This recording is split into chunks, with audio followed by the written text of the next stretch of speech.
Hola amigos, bienvenidos una vez más a Ciencia Arte, aquí el canal donde les hablamos de ciencia y de arte. En este caso tenemos una clase de ciencia sobre la teoría corpuscular de la materia, la curva de calentamiento y los cambios de estado de la materia. Para ello vamos a recordar qué es la teoría corpuscular. Vamos a recordar que la teoría corpuscular de la materia es una teoría que explica la relación entre el movimiento de las partículas de un cuerpo y los estados de la materia en los que estos se encuentran. Normalmente hablamos de sólido, líquido y gaseoso, también se puede incluir al plasma, que en este caso no vamos a hablar de él. Y vamos a decir que si simuláramos que las partículas que componen a la materia fueran pequeñas esferas, en el caso de los sólidos, estas esferas estarían muy juntas, muy apretadas y sin movimiento entre ellas, poca energía cinética, mucha fuerza de atracción. Mientras que en los líquidos las partículas tienden a fluir, se separan, hay mayor energía cinética. Y en los gaseosos las partículas están mucho más separadas, casi no hay fuerza de atracción entre ellas y tienen un movimiento elástico, lo que significa que están en constante movimiento y rebotando entre sí. Entonces, por ejemplo, acá vamos a tomar como ejemplo el agua, en este caso en estado sólido, líquido y gaseoso. Acá tengo unos cubos de hielo, que sería agua en estado sólido. Es decir, las partículas de agua, en este caso, se encontrarían en esa situación. Partículas muy juntas. Partículas de agua en estado líquido, como ven, pueden fluir. Los líquidos no tienen forma definida, pero asumen la forma del recipiente que los contiene. Y gas, bueno, el gas está aquí, en el aire, ¿ya? En el aire hay partículas de agua en estado gaseoso. Por ejemplo, yo puedo evidenciarlo aquí. Esta agua tiene hielo y aquí se empieza a acumular agua. Se empieza a hacer a empañar el vidrio. Esta agua que hay por fuera, no es que el agua se filtre a través del vidrio hacia afuera. No, esa agua que se junta aquí es el agua que está aquí en el aire, que al tocar la superficie fría del frasco se condensa y pasa de gaseoso a líquido. Y por eso ahora yo, por ejemplo, la toco y se me mojan los dedos. Bien, vamos a mostrar con estas siguientes actividades cómo es una curva de calentamiento y cómo se pasa de un estado de la materia a otro. Y cómo también las partículas tienen mayor o menor movimiento de acuerdo a la temperatura en la que se encuentren.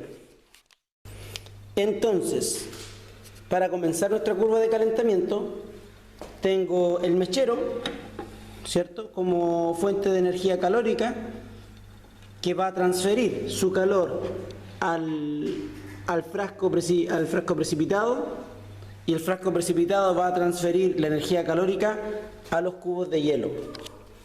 Entonces, en este momento, obviamente, la temperatura es menos 0, ¿cierto? Menos 1, 0 grados en el caso del agua que está en estado sólido.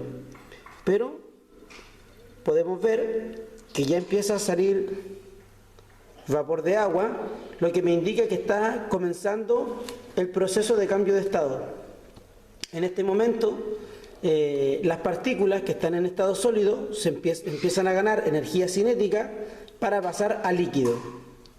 Voy a dejar este experimento un rato aquí mientras aumenta la temperatura y voy a pasar a este de acá.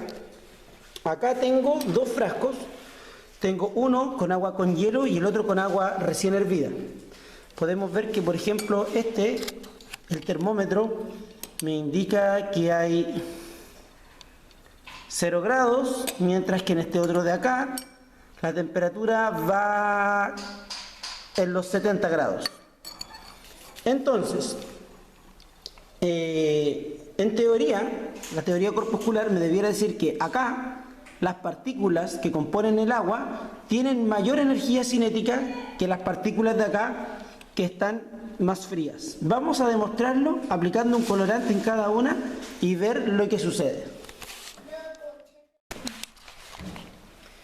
Entonces, voy a sacar desde aquí, desde esto que es azul de metileno, voy a extraer una gota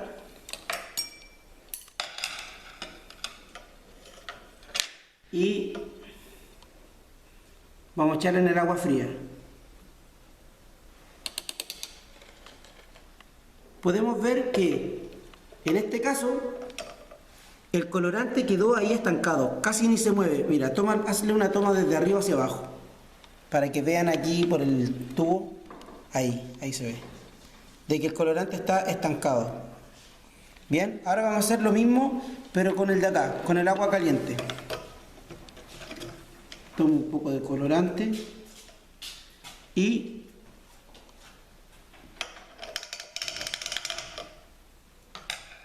veamos lo que sucede. Mi mamá dijo que salía de la calle.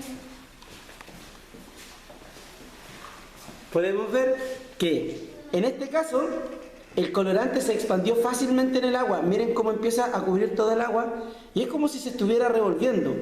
Obviamente no hay aquí una mano que esté revolviendo el agua y acá tampoco. Entonces la pregunta que ustedes se tienen que hacer es: ¿qué es lo que hace de que este colorante en el agua caliente se revuelva solo y se expanda por todo el agua, mientras que el colorante del agua fría, miren cómo se encapsuló en una burbuja? ¿Ya? ¿Qué es lo que se está demostrando con este experimento en relación a la teoría corpuscular? Ya miren, aquí podemos ver cómo ya casi no queda hielo. De los 4 cubos de hielo que habían, queda este poquitito, y que el agua sigue soltando vapor de agua, pero aún así la temperatura aquí no aumenta, porque toda la energía se ocupó en hacer el cambio de estado. De hecho yo, sí, puedo tocarla, está tibia, no está caliente, todavía no está muy caliente, porque toda la energía calórica que está recibiendo del mechero se está utilizando en hacer el cambio de estado de sólido a líquido. Una vez que termine el proceso, ya ese último poco de hielo se disuelva, se transforme en agua, va a empezar el siguiente proceso, de líquido a gaseoso, y ahí sí va a empezar a aumentar la temperatura. Entonces, si tuviéramos una curva de calentamiento, se vería de la siguiente forma. El hielo estaría en estado sólido, ¿cierto?, desde los -1 al 0, y ya sobrepasando los 0 grados, es decir, aquí en el 1 grado, se empieza a derretir. Pero la energía se va a mantener porque aquí se produce el cambio de estado. Una vez que ya se derrite el hielo, va a volver a aumentar la temperatura hasta alcanzar los 100 grados. Aquí estarían la temperatura de unos 100 grados, que es la temperatura en la que el agua hace ebullición y cambia de estado líquido a gaseoso.